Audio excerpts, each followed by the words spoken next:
Ang mga kartel ng Mexico ay matagal ng malaking tinik sa panig ng United States. Responsable sila sa bilyon-bilyong dolyar na halaga ng droga na pumapasok sa bansa.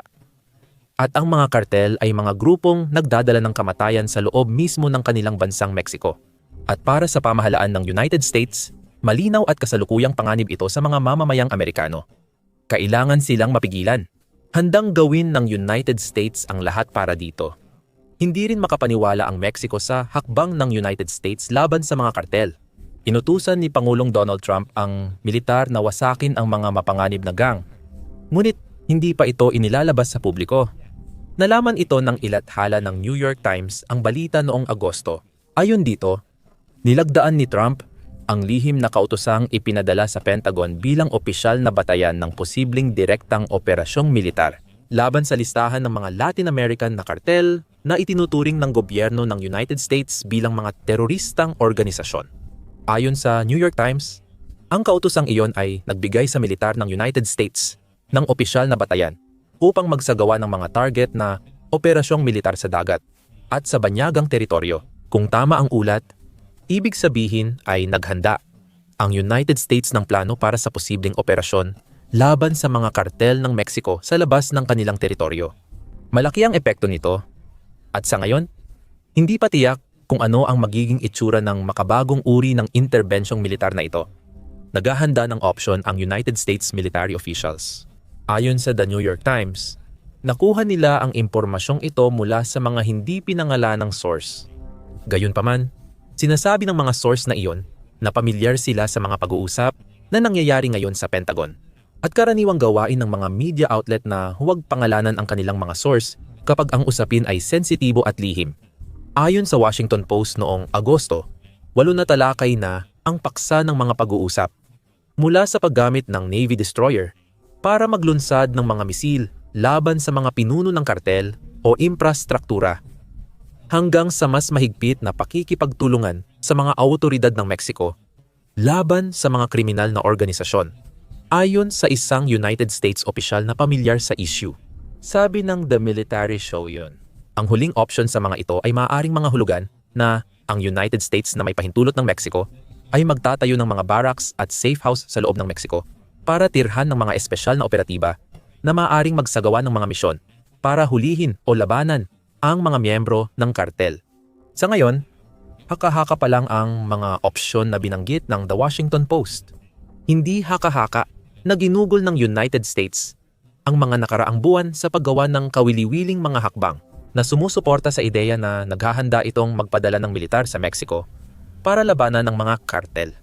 Halimbawa, noong Abril, nagpadala ang United States ng 2 destroyer para sa mga misyon kaugnay sa hangganan.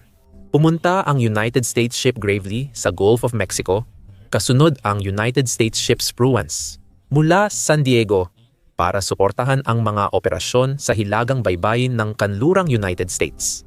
Noong panahong iyon, ang Center for Strategic and International Studies, pinaniniwala ang ipinadala ang mga barko para sa misyon ng seguridad, posibleng may kinalaman sa seguridad ng hangganan. Bahagi ng dahilan ng hakbang na ito, ayon sa Center for Strategic and International Studies, ay dahil may 2 destroyer na palutang-lutang malapit sa mga hangganan ng Mexico at nagpadala ang United States ng napakalinaw na mensahe na siniseryoso talaga ng United States ang issue ng seguridad sa hangganan. Kahit walang utos ang mga destroyer na paputukan ang barko ng kartel, maaaring sapat na ang kanilang presensya bilang panakot. Parang hindi naman gaanong nag-alala ang Mexico noon. Sa ngayon, ang tanging bansa na tumutol sa pagpapadala ay ang Cuba. Walang palatandaan na gagamitin ang mga destroyer sa kinetic na operasyong militar sa loob ng Mexico, ayon sa Center for Strategic and International Studies noong Abril. Itinuro rin ng grupo na ang matinding pananalita ni Trump ukol sa paggamit ng aksyong militar laban sa mga kartel ng Mexico ay maaring masamang palatandaan.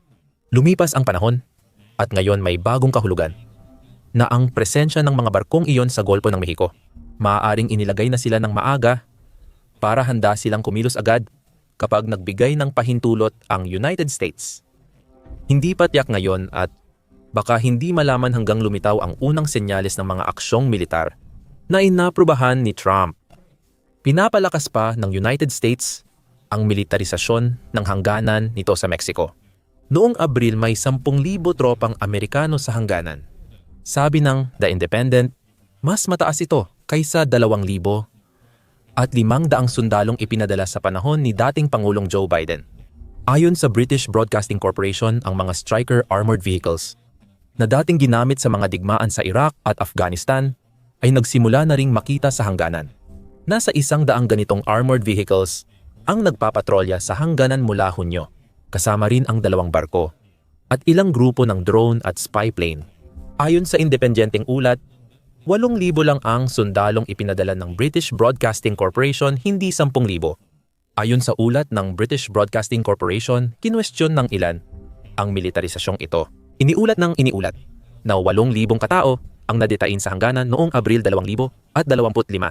Mas mababa ito ng 100 at 20,000 kumpara sa 100 at 28,000 na na-detain noong parehong buwan ng 2024. May mga nagsasabi na ang 74% na pagbaba ay patunay na di na kailangan ang militarisasyon ng hangganan. May nagsasabi rin na ang militarisasyon ang naging panakot kaya bumaba ang bilang ng tumatawid. Ipinapakita ng mga hakbang na ito na matagal nang iniisip ng United States na gamitin ang militar laban sa mga kartel. Ang tanong ngayon, ano ang masasabi ng Mexico tungkol dito? Dumating ang tugon ng pamahalaan ng Mexico noong Agosto 9, isang araw. Matapos ilathala ng New York Times ang ulat, ang presidente ng bansa, si Claudia Sheinbaum, ay nagdeklara na hindi pupunta ang Estados Unidos sa Mexico gamit ang militar. Nakikipagtulungan at nakikipagkooperasyon tayo. Pero walang pananakop na magaganap. Hindi ito mangyayari. Mukhang katulad ito sa mga naunang tugon ng Mexico sa pagtatangka ng United States na gamitin ang militar laban sa mga kartel. Noong Mayo, di nagtagal matapos magpadala ng United States ng mga destroyer sa Golpo ng Mexico. Sinabi ni Trump na hiniling niya kay Sheinbaum na payagan ang mga tropang Amerikano sa Mexico laban sa mga drug cartel. Muli, binanggit ni Sheinbaum na ikatutuwa niyang makipagtulungan sa United States, ngunit hindi raw umaabot iyon sa pagpapahintulot na mag-operate ang mga militar ng ibang bansa sa teritoryo ng Mexico, ayon kay Trump noon. Kung gusto ng Mexico ng tulong laban sa mga kartel, ikararangal naming tumulong. Sinabi ko rin na ikararangal kong gawin iyon. Sinisira ng mga kartel ang bansa natin, masama sila. Ang Pangulo ng Mexico ay mabait na babae. Ngunit natatakot siya sa mga kartel, kaya hindi niya ito naayos. Bukod sa halos hindi tinatagong pang-iinsulto, mukhang matagal nang gusto ni Trump ng interbensyong militar. At sa bawat pagkakataong nababanggit ito, tinatanggihan siya ng Mexico. Ngayon, mukhang may isang lihim na utos na nagpapahintulot sa paggamit ng militar ng United States para harapin ang issue ng mga kartel. Bumabalik sa tanong, ano ang posibleng itsura ng interbensyong militar ng United States laban sa mga kartel? Maaaring magsilbing halimbawa ang mga destroyer sa Golpo ng Mexico kung paano magtatatag ang United States ng maliit na naval blockade para pigilan ang pagpasok ng mga barkong may dalang droga. Si United States Mexican Ambassador Ronald Johnson ay naglabas din ng pahayag na inilathala halos kasabay ng paglabas ng balita tungkol sa lihim na utos ni Trump. Hindi ito tungkol sa Estados Unidos na kumikilos mag-isa, sabi niya. Tungkol ito sa pagtutulungan at matatag na ugnayan sa Mexico para protektahan ang ating mamamayan, wasakin ang mga cartel network, at siguraduhin ang natatakot lang sa kanilang kinabukasan ay ang mga kumikita sa pagpatay, adiksyon, at kaguluhan. Muling lumilitaw dito ang ideya ng pagtutulungan. Ipinapahiwatig na anumang paggamit ng militar ng United States ay hindi magsasangkot ng mga barko, sundalo, at eroplano na papasok sa Mexico nang walang tahasang pahintulot ng Pangulo ng bansa. Kung ganoon, bakit pa kailangan ng kautusan? Ang pangangailangang ito para sa kolaborasyon ay tulad ng nangyari sa United States noong Mayo, nang ibinunyag ni Trump na tinanggihan ni Sheinbaum ang United States military aid sa simula. Marahil ang nangyayari sa pamamagitan ng pahayag ni Johnson at ng mga binanggit ni Sheinbaum tungkol sa kolaborasyon ay isang serye ng maingat na ginawang diplomatikong mensahe na layuning itago kung anuman ang maaaring nangyayari sa likod ng mga eksena. Sa totoo, mas marami pang aktibidad ng hukbong dagat, kaysa sa dalawang United States destroyer sa Gulf of Mexico. Noong Agosto 15, iniulat ng Cable News Network na nagpadala ang United States military ng mahigit 4,000 tauhan ng hukbong dagat, kabilang ang marino, sa mga karagatan sa Latin America at Caribbean. Sabi sa ulat, hindi sumali sa ehersisyo ang mga mandaragat na ito. Pumapasok sila sa mga karagatang ito bilang bahagi ng plano ng United States na labanan ang mga drug cartel ng Mexico. Sila ay kumakatawan sa isang matinding pagpapakita ng lakas na magbibigay sa Pangulo ng malawak na pagpipilian ng mga opsyong militar kung nanaisin niyang targetin ang mga drug cartel, ayon sa ulat ng Cable News Network. Particular, ipinadala ng United States ang ika-22 Marine Expeditionary Unit at ang Iwo Jima Amphibious Ready Group sa United States Southern Command. Ayon sa Cable News Network, bahagi ito ng mas malaking planong muling iposisyon ang mga naval asset sa rehiyon na sinimulan 3 linggo na ang nakalipas. Tandaan, naiulat noong Agosto 8 ang di umano'y lihim na pagpirma ni Trump sa kautusan na maaaring harapin ng tropang Amerikano ang mga kartel. Posibleng matagal nang napirmahan ang kautusang iyon. Nagbibigay ito sa Amerika ng nuclear-powered attack submarine, ilang destroyer, guided missile cruiser, at P-8 Poseidon reconnaissance aircraft. Lahat ng ito ay tila nakaposisyon na ngayon sa loob ng abot ng pag-atake sa Mexico at iba pang mga bansa sa Latin America na may mga issue sa mga kartel. Ayon sa The Military Show, malakas ang puwersa ng Amerika sa deployment na ito. Marahil ginagamit ito bilang pagpapakita ng lakas para ipakita na seryoso sila sa paggamit ng kanilang militar laban sa mga kartel. Mukhang naghahanda rin ang Amerika para sa posibilidad na hindi sila makakapagpadala ng mga sundalo sa Mexico. Noong Agosto 14, iniulat ng Al Jazeera na pinarusahan ng kagawaran ng pananalapi ng Amerika ang dalawang Mexican cartel, Los Villagras at Carteles Unidos, pati ang 7 individual na konektado sa kanila, at inakusahan silang terorista. Nag-anunsyo rin ang kagawaran ng estado ng kabuang 26 na milyong patong sa 5 ng leader ng Carteles Unidos sa parehong araw. Ang patong ay ibabayad kapag naaresto at nahatulan ang 5 kartel na leader sa alinmang bansa. Nagbibigay ito ng pagkakataon sa mga tao sa Mexico na akuin ang batas sa sarili nilang kamay, maliban kung iba talaga ang layunin ng mga patong. Ayon sa The Military Show, ang mga patong na ito ay posibleng ginawa para magdulot ng paranoia sa mga kartel, hindi talaga para kumbinsihin ang mga tao sa Mexico na sumugal. Pagdating sa pagharap sa mga mapanganib na individual na ito, itinatanim nito ang ideya na ang katapatan sa pinuno ay maaaring gawing pera sa pamamagitan ng pagtataksil sa kanya. Layunin nito na dagdagan ang paranoia sa grupo. Kung may patong ulo ko, iisipin ko sino sa mga kaibigan ko ang magtataksil para sa 50 milyon. Wala akong kaibigan para walang magtataksil sa akin. Marahil ito na ang simula ng isang divide and conquer na estratehiya na nangyayari dito. Ang gantimpala ay nagdudulot ng di pagkakatiwalaan sa kartel. Kung mahuli ang mga pinuno dahil dito, ayos lang. Kung hindi, mas madali para sa militar ng United States ang paglusob at pag-abala sa operasyon ng kartel dahil sa pagkakabaha-bahagi. May mga pagkakamali kapag hindi nagkakaisa ang mga organisasyon. Maaaring gamitin ng United States ang katotohanan ito bilang bahagi ng plano nilang labanan ang mga kartel gamit ang militar. Gayunpaman, haka-haka lang ito. Tulad ng nabanggit sa simula ng video, sinabi ng New York Times na ang kautosang pinirmahan ni Trump ay lihim. Ibig sabihin, hindi pa tiyak kung ano ang napagkasundo ang opsyon at estratehiyang ginagamit o gagamitin. Ang tanging maaaring iulat ay ang mga aksyon na ginagawa ng United States ngayon na tila may kaugnayan sa kautosang pinirmahan ni Trump. Tiyak na hindi pa nagsasabi ng marami ang United States nang tanungin ng New York Times ang tungkol sa umano'y pagpayag ni Trump sa paggamit ng puwersang militar laban sa mga kartel. Nagpadala ng karaniwang sagot sa email si White House spokesperson Ann Kelly. Ang pangunahing prioridad ni Pangulong Trump ay protektahan ang bansa. Kaya't ginawa niya ang matapang na hakbang na ideklarang mga dayuhang teroristang organisasyon ang ilang kartel at gang. Sinabi niya iyon. Ang kagawaran ng tanggulang pambansa ng United States ay tumangging magkomento, kaya wala nang nasabi pa. Ang isang tiyak na alam ay ang utos ni Trump, kasama ng lahat ng nakikita mula sa United States. Sa isyu ng militarisasyon ng hangganan, Mas tumindi ito sa pagpapadala ng hukbong dagat at gantimpala kumpara sa dating paggamit lang ng drone at spy plane laban sa mga kartel. Nagiging seryoso na ang United States. Ipipilit nito na makatarungan ang paggamit ng puwersang militar dahil sa laki ng problema sa droga na nililikha ng kartel sa United States. Ang kartel na nagbigay ng fentanyl ay matagal ng focus ni Trump kahit bago siya naging presidente. Sinabi ni Direktor ng Pambansang Intelihensya Tulsi Gabbard noong Marso na ang mga kartel ang pangunahing dahilan ng pagkamatay ng mahigit 54,000 Amerikano dahil sa synthetic opioids mula Oktubre 2023 hanggang Oktubre 2025. Iniulat ng National Public Radio na ang taunang pagtatasa ng United States Intelligence ay nagbigay ng bahagyang ibang bilang na 52,000.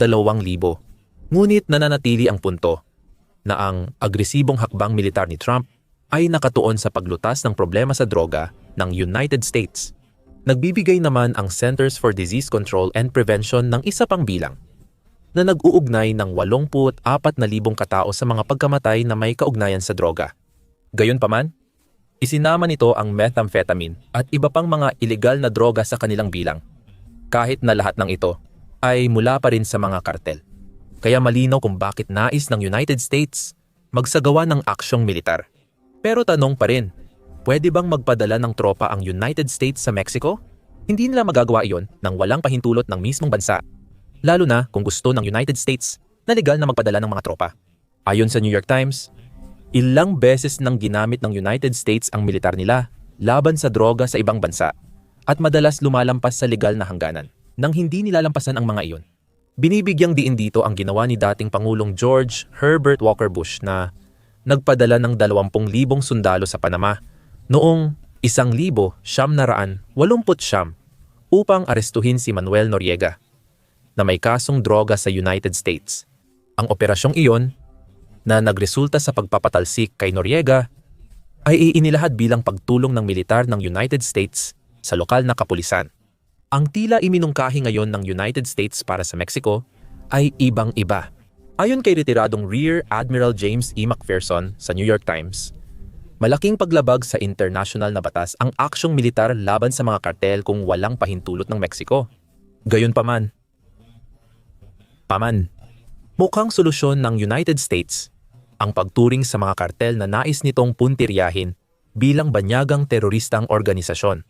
Nabanggit kanina na may ilang kartel na idinagdag sa listahan noong Agosto, ngunit lumagda si Trump ng executive order noong Enero 20 para iklasipika ang ilang international na kartel bilang banyagang teroristang organisasyon. Isa ito sa mga unang ginawa ni Trump nang siya ay maupo sa pwesto. Kahit ganoon, may mga legal na tanong na kailangang sagutin.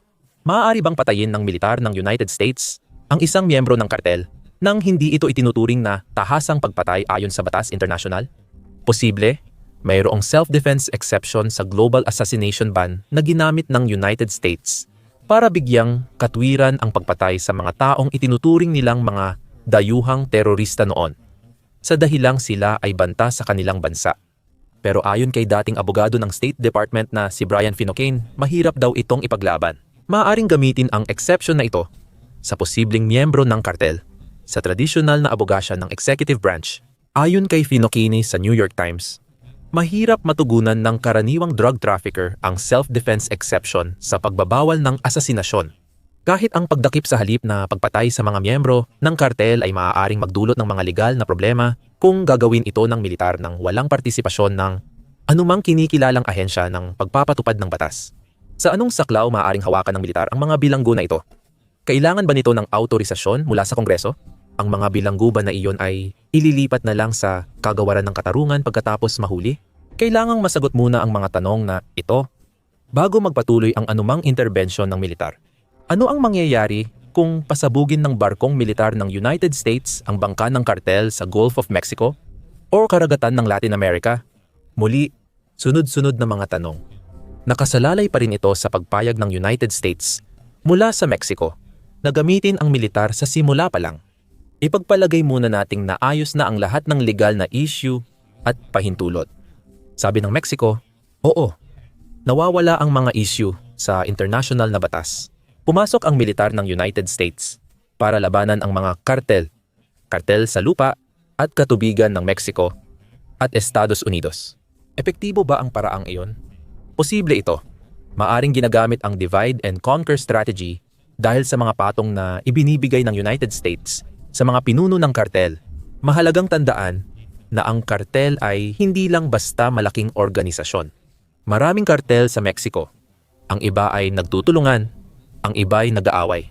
Noong Mayo 2025 lang, iniulat ng Inside Crime na ang kilalang Sinaloa Cartel na dating pinamunuan ng notorious na si El Chapo ay tila malapit ng maglaho. Sa gitna ng mga alitan at digmaan ng gang sa Mexico, posibleng samantalahin ito ng United States military. Maaaring sabayan ang pag-abala sa mga operasyon ng kartel gamit ang barko ng estratehiyang tatargetin ang mga pinuno ng iba't ibang kartel sa Mexico sa pamamagitan ng ground operation. Kapag napatumba ang mga pinuno, pwedeng mag-away-away ang mga kartel at masira mula sa loob. Habang binabantayan ng United States military ang mga umaangat na miyembro sa kapangyarihan. Maaaring maging ideal na sitwasyon ito para sa United States.